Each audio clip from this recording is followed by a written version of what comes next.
नमस्कार, आप देख रहे हैं द बिहार टॉप में हूं आदेशपुरी। पूरा देश जो है वो पेपर माफियाओं की चपेट में है।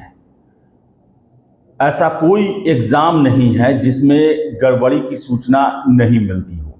अब देखिए, जो देश में मेडिकल कॉलेज में एडमिशन के लिए नीट एग्जाम हुआ, उसमें भी पेपर लीक गड़बड़ी के मामले आए और सारा एग्जाम रद्द करके मामले की जांच सीबीआई को सौंप दिया गया। और जो बातें अब निकल के सामने आ रही है वो काफ़ी चौंकाने वाली है, हैरत में डालने वाली है और सीख लेने वाली है।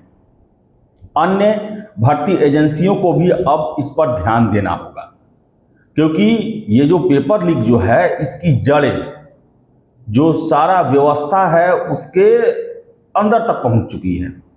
हालांकि इसके इंडिकेशन पहले से मिलते थे, लेकिन जो आज समाचार पत्रों में दिया गया है कि कैसे कि एनटीए ने जो नीट परीक्षा के लिए जो विशेषज्ञ टीम बनाया था, उसी में एक महिला प्रोफेसर है, मनीषा नाम है उनका, और उनकी पहुंच जूलॉजी और केमिस्ट्री जो है, बॉटनी और केमिस्ट्री के प्रश्न पत्रों तक थी। और उन्होंने उन प्रश्न पत्रों के प्रश्न जो है वो छात्रों को तैयार करवाएं, रटवाएं, और एग्जाम में भी वही पूछा गया। अब आप सोचिए कि अभी हम बिहार में देख रहे थे, जो 2-3 सालों से पेपर लीक हुआ है, उसमें हमें ये समझ में आया कि जहां क्वेश्चन प्रिंट होता है वहां से गड़बड़ी होती है। इसको लेकर भी बिहार में मामला आ चुका है। ट्रांसपोर्टेशन होता है, वहां से गड़बड़ी हो जाती है, वहां से क्वेश्चन के जो है वो प्रिंट आउट निकाल लिए जाते हैं, फिर सील पैक करके उन्हें गाड़ियों में रख दिया जाता है। फिर से जो है एग्जामिनेशन हॉल में अलग अलग तरीके हैं, ब्लूटूथ डिवाइस के साथ। फिर से बता दें कि जब सेंटर पे क्वेश्चन पहुंचा उस समय उसके फोटो खींच के वायरल कर दो, या फिर अपने लोगों तक पहुंचाओ। 67वीं सिविल सेवा में भी ऐसा ही मामला हुआ था पीटी लेवल पे। फिर से बता दें कि एईडीओ का एग्जाम हुआ, उसमें नया एक आया, बायोमेट्रिक मॉड्यूल आया, जिसमें था कि बायोमेट्रिक जो कर्मी होते हैं उनमें अपने लोगों को घुसा दो और उसके माध्यम से जो है वो पेपर लीक करवाओ या गड़बड़ी करवाओ। और अब जो है वो नीट एग्जाम में विशेषज्ञों तक जो है वो सेंधमारी कर ली गई है। और ऐसे में अब जितनी भी भर्ती एजेंसियां हैं, चाहे वो देश की अलग अलग एग्जाम लेने वाली एजेंसी हो या फिर बिहार के रेफरेंस में बात करें, तो बिहार की एजेंसियों को भी अब ये ध्यान में रखना होगा कि विशेषज्ञ तक भी परीक्षा माफिया कांटेक्ट कर रहे हैं। और धड़ल्ले से देखिए, मैं सिर्फ सरकारी व्यवस्था को इसके लिए दोषी नहीं मानता, मैं इसके लिए छात्रों को ही दोषी मानता हूं, उनके अभिभावकों को भी दोषी मानता हूं। अब नीट में ही देखिए, जितना भी सेटिंग हुआ है, जितना पैसे की मांग की गई माफियाओं के द्वारा, वो एक छात्र नहीं दे सकता, गार्जियन ही देता है। और इससे पहले भी नीट परीक्षा जो हुए 2021-22 के समय में, उस समय भी गड़बड़ी का पता चला तो कितने गार्जियन ने सेटिंग कराया था। तो केवल दोष जो है वो सरकारी व्यवस्था को देना सही नहीं है। अगर आप सेटिंग करवाएंगे, अगर आप 2 नंबर तरीके से एग्जाम पास करने की कोशिश करेंगे, तो ये सब पैंतरा आपको अपनाना पड़ेगा। और इसी वजह से जो है वो पेपर लीक जैसे रिस्की काम भी माफिया करने को तैयार हो जाते हैं। अब देखिए कि अब इसका एक और वजह मैं मानता हूं, क्योंकि पिछले 25-30 सालों में जितना 2 नंबर तरीकों से भर्तियां हुई हैं बिहार में, हम इनकार नहीं कर सकते, देश लेवल पर भी 20-25 सालों से जितना 2 नंबर लेवल पर भर्ती हुआ है, उसी का अब असर दिखना भी शुरू हुआ है। असर इन द सेंस कि जो आज सरकार में है, प्रशासन के हिस्सा हैं, उनमें भी बहुत बड़ी संख्या है जो कि 2 नंबर तरीकों से भर्ती हुए, और उनका फितरत ही है, उनके माइंडसेट में ही बना हुआ है कि सरकारी नौकरी ही है ज़्यादा से ज़्यादा कमाई के लिए। और देख भी सकते हैं, रोज जो है इकोनॉमिक ऑफेंस यूनिट, निगरानी विभाग, स्पेशल विजिलेंस यूनिट, इनके द्वारा छापेमारी की जा रही है और एक से एक धन कुबेर मिल रहे हैं। देश के अलग अलग हिस्सों में उनका इन्वेस्टमेंट है, करोड़ों अरबों की संपत्ति वो जमा करके रखे हैं। ये सारा का सारा दुष्परिणाम जो है वो 2 नंबर बहाली, परीक्षाओं में गड़बड़ी, उसी का परिणाम है। ईमानदार और मेहनती छात्र बाहर रह जा रहे हैं और पैसे देकर गलत तरीकों को अपनाकर लोग सेलेक्ट हो जा रहे हैं। और अब जो है सरकार के लिए वैसे लोगों से भी परीक्षाओं को बचा कर रखना एक चुनौती बनती जा रही है। अन्य क्षेत्रों में तो वो भ्रष्टाचार कर ही रहे हैं। आप चले जाइए किसी भी सरकारी दफ्तर में, खुलेआम जो है वहां पर सामने तो आपको कुछ नजर नहीं आएगा, लेकिन आप जब काम कराने के लिए जाएंगे तो आपको पता चल जाएगा कि कैसे एक कर्मचारी से लेकर ऊपर तक का अफसर वो कट मनी के हीन चक्कर में लगा हुआ है। सभी को रातों रात अमीर बनना है। और यही वजह है कि सरकारी नौकरी सबको आकर्षित भी बहुत ज्यादा करता है कि एक तो सोचते हैं कि एक बार हो गया तो 60 साल के लिए निश्चिंत है। सरकार अगर कार्रवाई भी करेगी, कोर्ट में केस लड़ेंगे, पैसा मिलते रहेगा। और दूसरा है कि ऊपरी आमदनी इतना है कि अगर घूस लेते पकड़े गए तो घूस देकर ही बाहर निकल जाएंगे। ऐसा होता भी है। बिहार में ही ऐसे दर्जनों मामले पड़े हुए हैं जहां भ्रष्टाचार के बड़े बड़े आरोप लगे, समाचार पत्रों में कई दिनों तक सुर्खियां बनी रही, और वो आज जो हैं फिर वो अपने पुराने पोस्टिंग पर उसी शान शौकत से बरकरार भी हैं। तो बताएं आपको हम कि अब बिहार में जो एग्ज़ाम होते हैं उन पर अब क्या कहा जाए, बहुत ज़्यादा चौकसी बरतने की ज़रूरत है। विशेषज्ञों पर भी अब आपको ध्यान रखना पड़ेगा।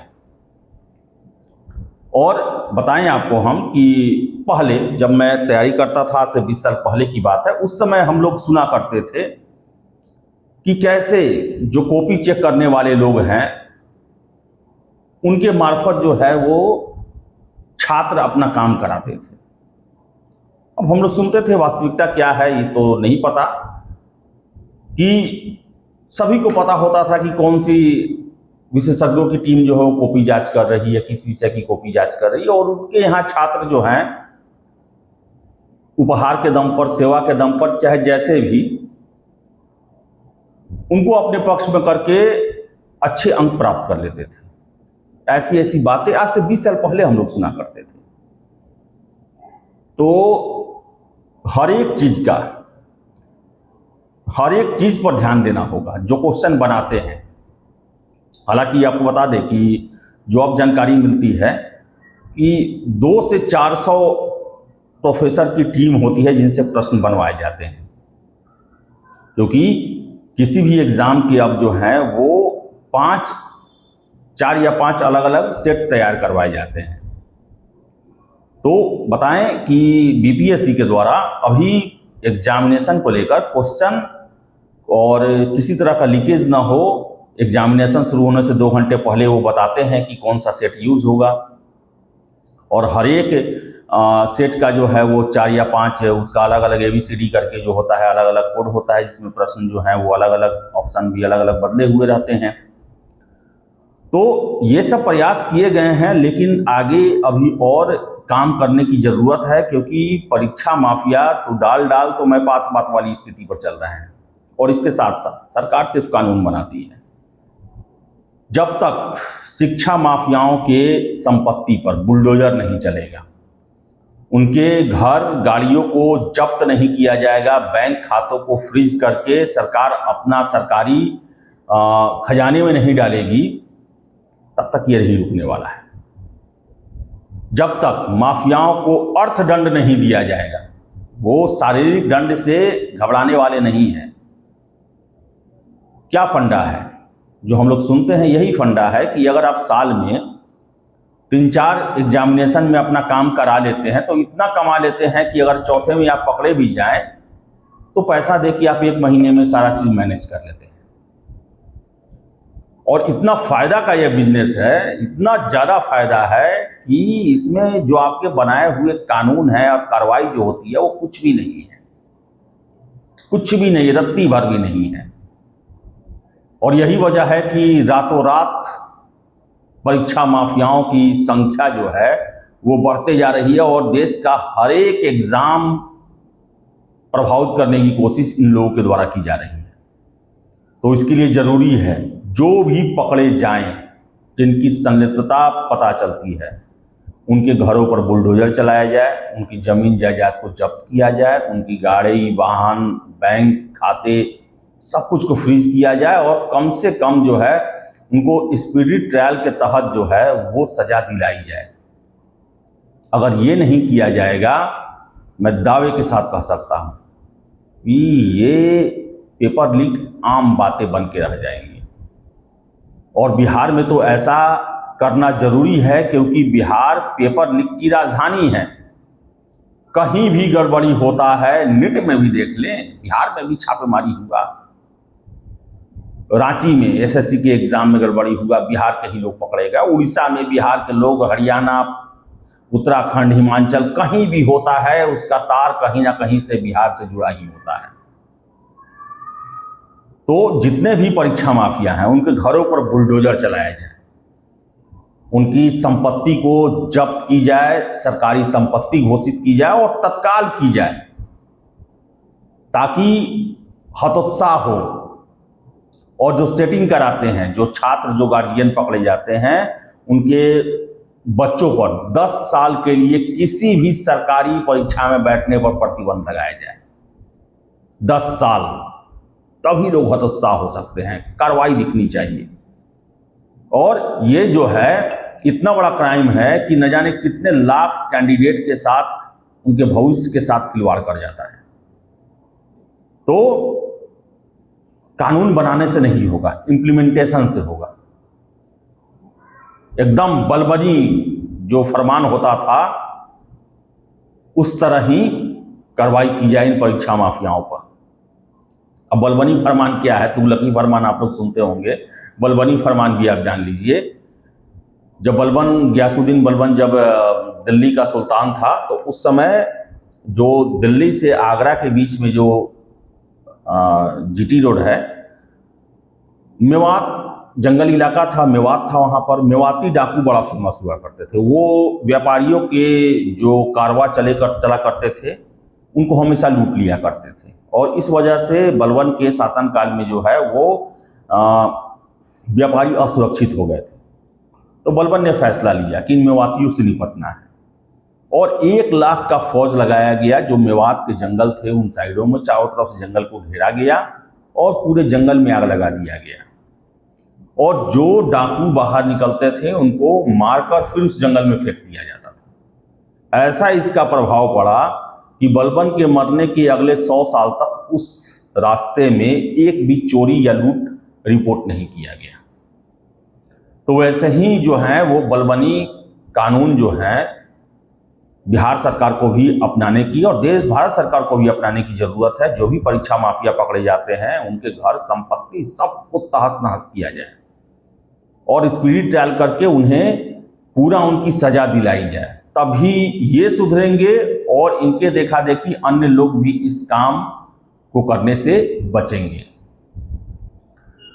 तो चलिए इस वीडियो में इतना ही, और हम आशा करेंगे कि जो अभी एनटीए में हो रहा है उसे बिहार के भी सभी आयोग करीब से देखेंगे और उनसे सबक लेंगे और उन लूप होल्स को भी क्लियर करने की कोशिश करेंगे ताकि कहीं से भी परीक्षा में किसी भी तरह की गड़बड़ी ना हो, किसी को अनुचित लाभ न मिल पाए। तो चलिए इस वीडियो में इतना ही। वीडियो पसंद आया लाइक शेयर करें, हमारे चैनल द बिहार टॉक को सब्सक्राइब जरूर कर लें। धन्यवाद।